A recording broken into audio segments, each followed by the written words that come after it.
আসসালামু আলাইকুম। আমি রেবেকা সুলতানা চলে আসলাম আপনাদের মাঝে নতুন আরেকটি লাইফস্টাইল ব্লগ নিয়ে।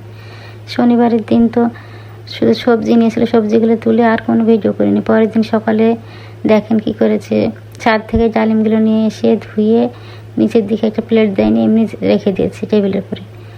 সব ডালিমের কষ টেবিলের উপর কীভাবে পড়ে আছে দেখেন। সবগুলো তো আমি হুইল পাউডারে গুঁড়া করে কাপড় দিয়ে সুন্দর করে মুছে নিলাম। তারপরে তো বাতাবি লেবু নিয়ে এসেছে, ড্রাগন তো গাছের, সব ফলগুলো আমি এক সাইডে করে গুছিয়ে রাখলাম। তারপরে ডাইনিং টেবিলটা সুন্দর করে আমি মুছে নিচ্ছি দেখেন। আজকে কাজগুলো কখন শুরু করেছি জানেন?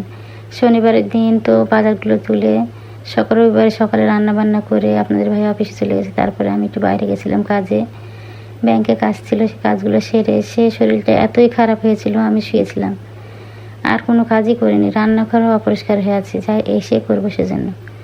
তারপরে শুয়ে থেকে উঠে জোহরের নামাজ পড়ে উঠে খাওয়া দাওয়া করে তারপরে শুরু করেছি সংসারের কাজ। সময়ের কাজ সময়ে না করলে কি হয় দেখেন, ডবল কাজ করতে হয়। সব কাজগুলো তো সেরে নিয়েছি। আমি অবশ্য বাইরে থেকে এসে গোসল করে নিয়ে তারপর নামাজ পড়েছি। তারপরে মনের ভিতরে ভালো লাগলো না, কারণ আমার সব দিক নোংরা হয়ে পড়ে আছে, ঘর বাড়ি কিচ্ছু গোছানো হয়নি। শরীরটা যখন একটু ভালো হয়েছে তখন এসে দেখেন ডাইনিং টেবিলটা পরিষ্কার করে নিয়েছি। প্রত্যেকটা গাছগুলো অনেক দিন হয়ে গেলো আর পানি চেঞ্জ করা হয়নি, আজকে চেঞ্জ করে দিচ্ছি দেখেন। টেবিলের পর ডালিমগুলো নিয়ে এসে নিচে একটা প্লেট দিলে কিন্তু আর রসগুলো পড়ে না। ডালিমের চেয়ে ধুয়ে রেখেছি, সবগুলো ডাইনিং নষ্ট করে দিয়েছে। এই তো সব কাজগুলো আমি করে নিয়েছি দেখেন একে একে। জোহরের পর থেকে শুরু করেছি আমি এই কাজগুলো। টেবিলের পরে তো বেশি নোংরা হয়েছিল, আঠাগুলো উঠছিল না, ডালিমের কষগুলো সুন্দর করে হুইল পাউডার দিয়ে জলে জলে তুলেছি। তারপরে তো বেসিনও আমি পরিষ্কার করেছি, অফ ক্যামেরায় বেসিনগুলো পরিষ্কার করে নিয়েছি। বেসিনটা পরিষ্কার করে গাছগুলো সুন্দর করে গোসল করে দিয়ে পানি চেঞ্জ করে দিয়েছি, জায়গা মতন রেখে দেবো। সময়ের কাজ সবসময় সময়ই করতে হয়, কিন্তু কী করবো, শরীর তো আর চলে না। তো অসুস্থ হয়ে গেছি, পায়ের ব্যথা, ডান পায়ের ব্যথা কেন জানি বেশি বেড়েছে, একটু হাঁটলেই বেশি ব্যথা করে। সেজন্য কাজগুলো আমার সব লেটে লেটে হচ্ছে। একটা কাজ করলে একটু আগে শুয়ে রেস্ট নিতে হচ্ছে। এদিকে তো ছেলে প্রাইভেটে যাবে বিকালে, শুয়ে আছে, আমি ডেকে তুলছি যে ওঠো, খাওয়া দাওয়া করে এবার যাবে প্রাইভেটে। যে আমার বেসিনটা পরিষ্কার করা হয়ে গেছে, গাছগুলো জায়গা মতন রেখে দেবো একটু। তারপর সোফাগুলো পরিষ্কার করে নিয়েছি। এগুলো আমি রান্না করতে করতেই করি, কিন্তু আজকে কিছুই করা হয়নি, সেই জন্য জোহরের পরে লেগে গেলাম দেখেন। ভেজা কাপড়টা দিয়ে সুন্দর করে সোফাগুলো মুছে নিচ্ছি, ফ্যান দিয়ে দিচ্ছি, শুকিয়ে যাবে। ম্যাটগুলো সব তুলে নিয়েছি, তারপর আবার পেড়ে নেব।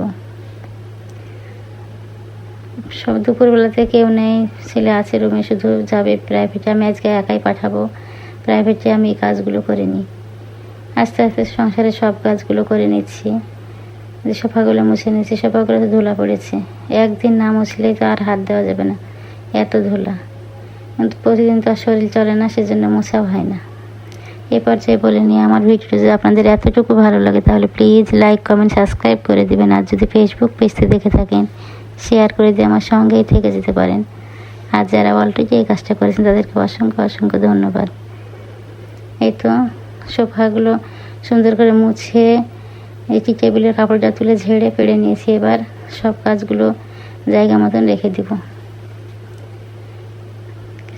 এই যে সব শোকেসগুলো সুন্দর মুছে নিচ্ছি, সুন্দর করে ধুলা পড়েছে কাঁচগুলোতে, সবগুলো সুন্দর করে মুছে নিব।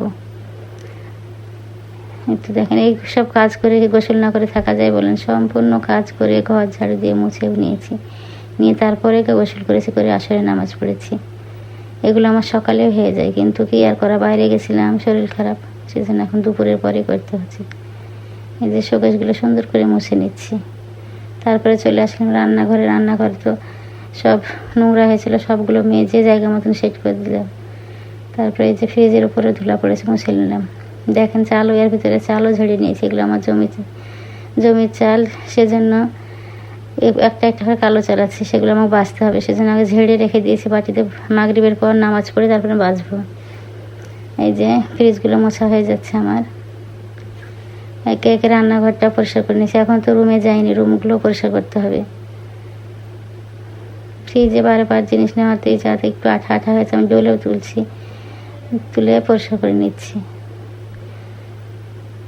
রান্নাঘরে আগের দিন কচু নিয়ে এসেছিলো, কচুগুলো ধুয়ে শুকিয়ে নিয়েছি। তারপরে তো বাইরে গেছিলাম আমি, পুঁই ডাঁটা নিয়ে এসেছি কচু দিয়ে রান্না করার জন্য, কিনে নিয়ে এসেছি পুঁই ডাঁটা। ডাঁটাগুলো ভালো লাগলো সেজন্য কিনে নিয়ে এসেছি, আর কেটে রেখে দেবো, কালকে রান্না করবো সেজন্য। এই তো রান্নাঘরটা সুন্দর ওয়াল টোয়াল পরিষ্কার করে নিয়েছি। তারপরে চলে আসছি আমার রান্নার জায়গায়।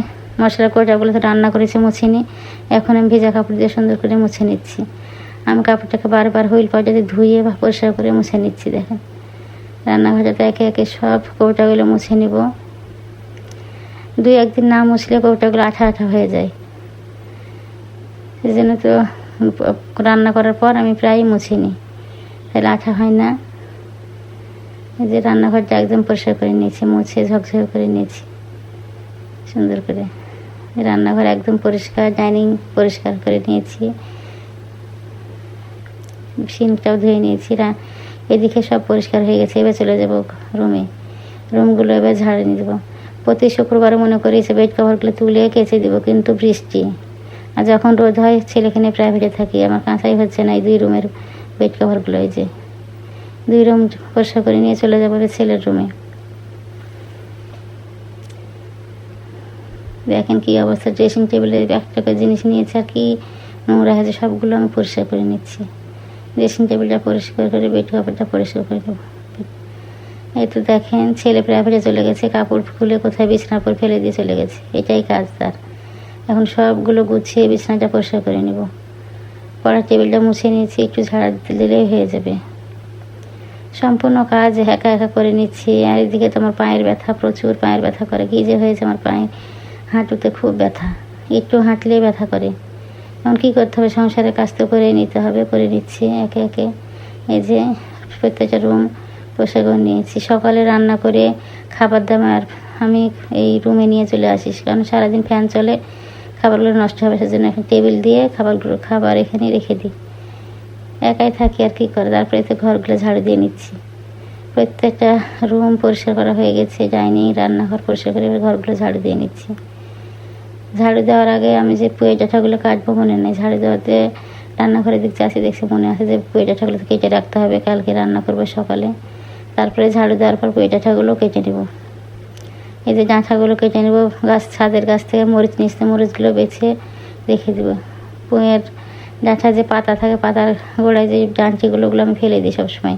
ডাঁটি সহ রান্না করলে তেতো লাগে খেতে, সেজন্য আমি ফেলে দিয়ে ডাঁটাগুলো কেটে নিচ্ছি। এই পর্যায়ে বলি আপনারা যারা আমার এই পর্যন্ত ভিডিওগুলো দেখছেন, প্লিজ একটা লাইক দিয়ে দিবেন। আপনাদের একটা লাইক আমার ভিডিওটা আরও অনেকের কাছে পৌঁছে দিতে সাহায্য করবে। এই যে ডাঁটাগুলো কাটা হয়ে গেছে, মরিচগুলোর পোঁঠাগুলো ফেলে দিয়েছি, এবার বক্সে রেখে দিচ্ছি। দেখেন আমি বক্সে নিচে দিয়ে একটা টিস্যু দিয়েছি, আর উপরে একটা টিস্যু দিয়ে মরিচগুলো রাখলে আপনি 15-20 দিনও কিচ্ছু হবে না। একটা করলা গাছে ছিল, সেটাও নিয়ে এসে মরিচের ভিতরে রেখে দিলাম, কিনে আনলে তারপরে মিক্স করে রান্না করা যাবে। এই যে ডাঁটাগুলো শপিং ব্যাগে রেখে দিচ্ছি, কালকে এরকম। আসসালামু আলাইকুম।